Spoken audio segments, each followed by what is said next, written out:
Now, I'll ask Wendy perhaps, what are the skills that cut across board that you feel are sometimes missing? You know, regardless of your industry, whether you're a techie, whether you're a nurse, whether you're a business person, what are those skills that just cut across the board? Okay, great question. So skills vary from region and industry. However, there are certain skills that employers actually express there's a need of. And one of them, of course, will be the soft skills. So here we're talking about communication skills, problem solving skills. Are you able to communicate and see why things actually do matter, you know? EQ, emotional intelligence. So what we are currently actually seeing in the market right now, there's a bit of challenge because we can employers are actually struggling to get talent that actually have both technical skills and the soft skills. Something else that I'll say that's also a must, it would be the digital literacy skills, especially right now as tech is becoming advanced. You know, employers are looking for talent with proficiency in digital tools and softwares, which include, you know, things like data analytics and programming, cloud computing, you know, and certain software and certain specific software and tools.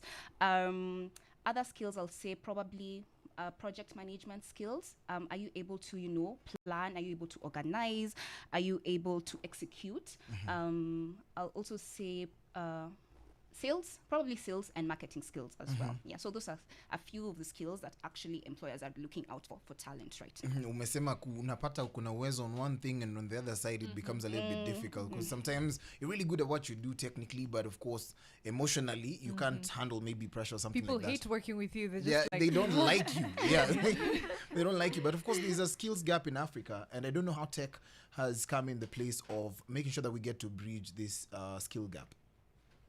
Yeah, I would say tech has really, I was even just giving an example of nowadays, you can't say you don't know something, as in surely, you have ChatGPT right there. And I know a lot of people never like hearing this tool because everyone is running there to get solutions, but it's literally where tech is going right now and how it's accessible to just everyone. So you'll find that this technical skills, like right now, I know data analytics is a big thing.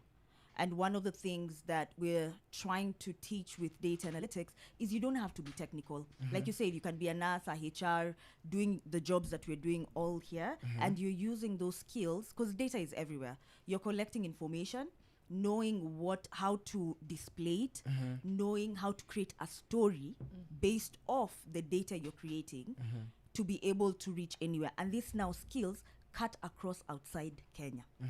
Because that's the mindset we This need is to like have. a global language. These are global languages. So we need to all start thinking, okay, I'm not getting a job here. However, I have this skill here. I'm a software engineer. I've learned some languages, or I know something within tech. It cuts across. And the good thing about tech is that you can work from any part of the world. Absolutely. Sometimes you can be commissioned by a guy in Zimbabwe and they're like, you have to repair this thing for me. You have to design this thing for me. And then it becomes a little bit easier for you to actually get to a space. I know we have questions about AI. we do. It's almost a level-ish playing field because we've all been introduced to ChatGPT at the same time. I feel like people don't like hearing it because wanataka gatekeep kidogo. But it's like gatekeeping Google. It doesn't make sense.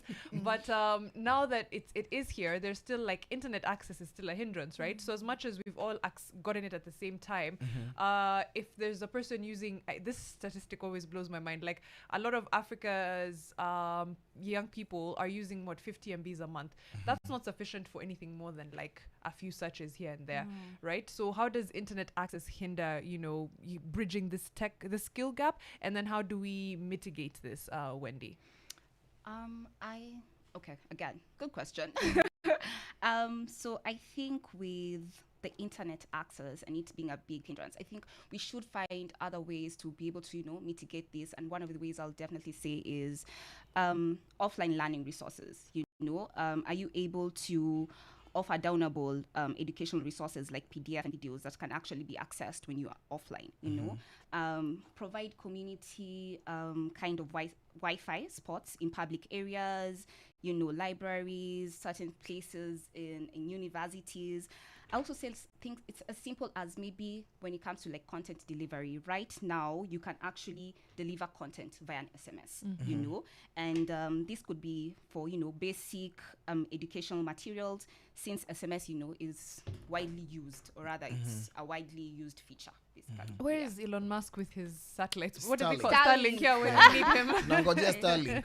And of course he's going to charge us like he did with he killed the bird, put an X on it. It's like true definition of revolution. And of course we hope Starlink is going to, he said that it's going to be a little bit expensive for Kenyans compared to other parts of the world. I don't understand It's why. gonna be a lot expensive. A lot Why? expensive for 'Cause our Kenyans. internet is It's already much cheaper expensive. Oh, 'cause they're But looking it's at cheaper than the other, a lot of other countries in the region. So Yeah. why would you look at us and be like, I want to charge those ones yeah, more? it's, What about it's, us as well? Kenya and Botswana, I think. Sisi ndio tutawavachajiwa. They skipped South Africa and Nigeria. Do we look like money? That's problematic. We look like money.